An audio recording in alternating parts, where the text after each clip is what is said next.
Good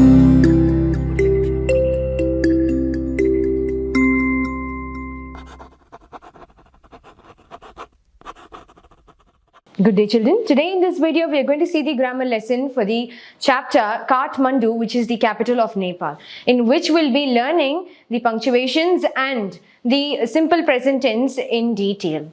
So let's get started. So children, coming to punctuations, the first thing that we are going to learn today is the apostrophe. Now what is apostrophe? Missing or omitting the apostrophe is one of the commonest punctuation errors. Okay, now the first thing that where do we use apostrophes? The first thing which comes to our mind is to show possessiveness, showing possession. A baby's push chair, a child's cry. Okay, now what are the other ways other ways that we can use apostrophe? S apostrophe is added to the end of the plural words not ending in S. For example, you cannot say children's games, but you can say children's games, apostrophe S. You cannot say children's as one word, but you can say children, apostrophe S, games, children's games, which belongs to the children, okay? The next one, women's clothes.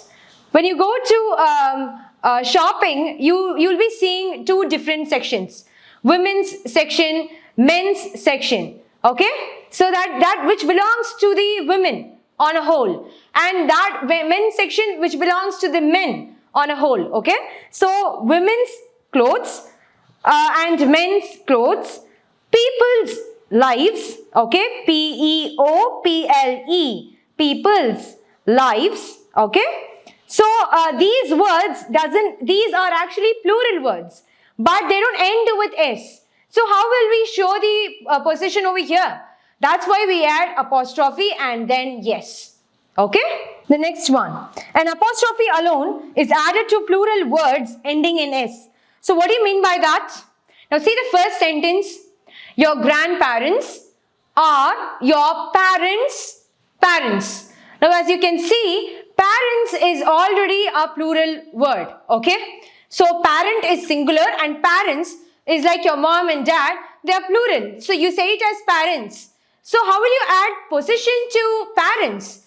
You'll write parents as it is, the word, and then add the apostrophe at the last. So parents, parents, okay?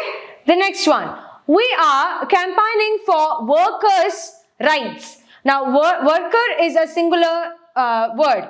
Workers are plural. Now how will you add possessiveness for workers? You will say that workers, apostrophe, and their rights. Okay? The next one. They have hired a new ladies fashion guru. So now ladies is actually a plural word. Lady and ladies. Ladies is like plural. Okay? There are a lot of women. So we say ladies, apostrophe, and then fashion guru. Now for these words, even for example, children, students, we say it as students, student is singular, and students, after writing students, you'll add apostrophe at the last. You'll not add apostrophe and then S to all such things. If you do that, it will become parents, workers, only one worker, you're talking about one worker, or one lady, or one parent.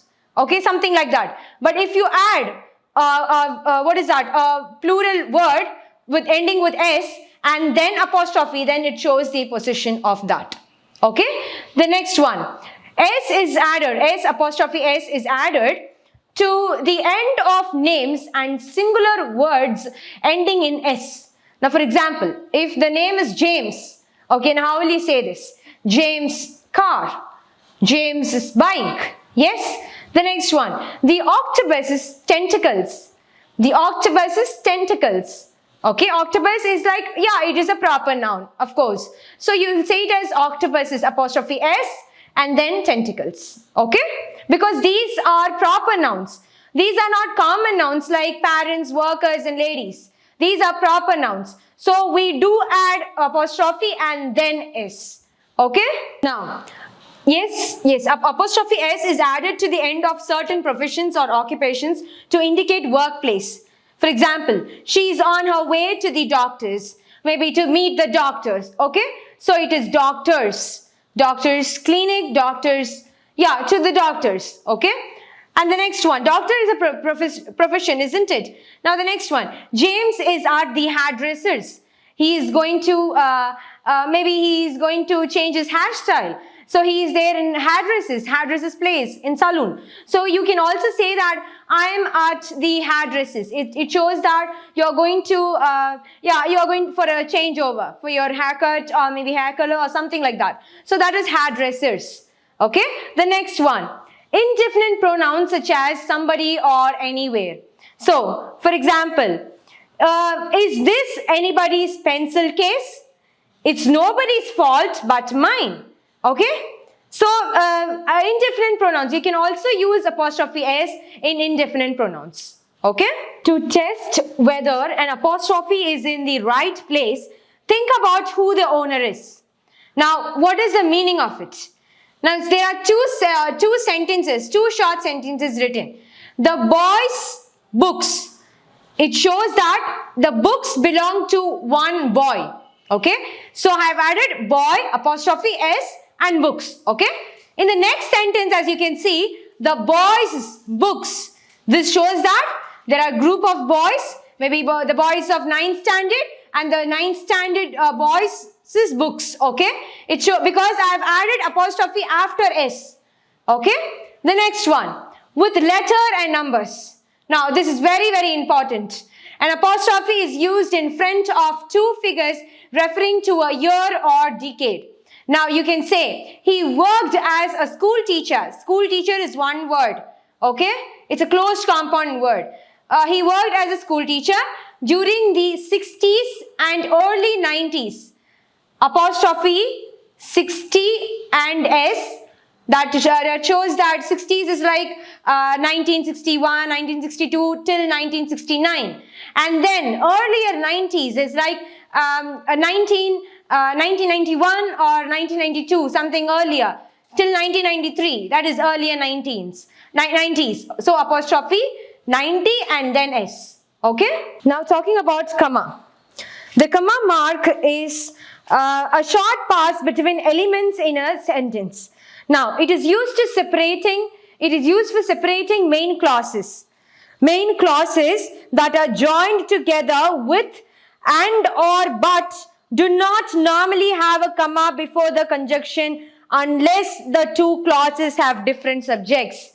I repeat, main clauses that are joined together with and but or but do not normally have a comma before the conjunction unless the two clauses have different subjects. Now, in the example 1, you go out of the door and turn immediately left. Now, just look at the sentence. The first sentence indicates something. It's like asking you to leave, come out of the room. And the next sentence says that turn immediately left. Okay? Now, the next one. It was cold outside, but we decided to go out for a walk. Now, these two sentences are totally different.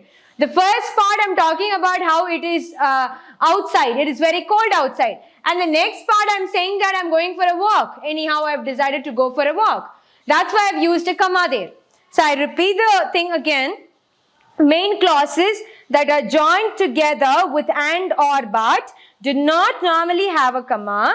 But the conjunction unless the two clauses, okay, the two clauses here have different subjects. There are different subjects here. Okay. The next one, separating subordinate clause from main clause. Now, I've already discussed this in the previous video. Okay. Talking about the comma, how to add comma in a subordinating clause and in a main clause. Now, yes, the first one. If you have any problems, just call me. Okay? The next one, just call me if you have any problems. Now, what is the difference between these two? Why have I used comma in the first sentence and why have I not used comma in the next sentence? Commas are normally used if the subordinate clause comes before the main clause. As you can see here, if you have any problems. It is starting with if. If itself is a subordinate conjunction. So if is a subordinate conjunction, so the whole clause is a subordinate clause and it is a dependent clause. Okay. So if you have any problems, so subordinate clause is used first, and then the main clause comes, where the sentence is just call me. Just call me is a main clause. It is not a dependent clause, it is an independent clause. So what is it? It is a main clause actually. If you have any problems, comma, just call me. Okay. Whereas in the next sentence, as you can see, the first line itself, just call me, is a main clause actually.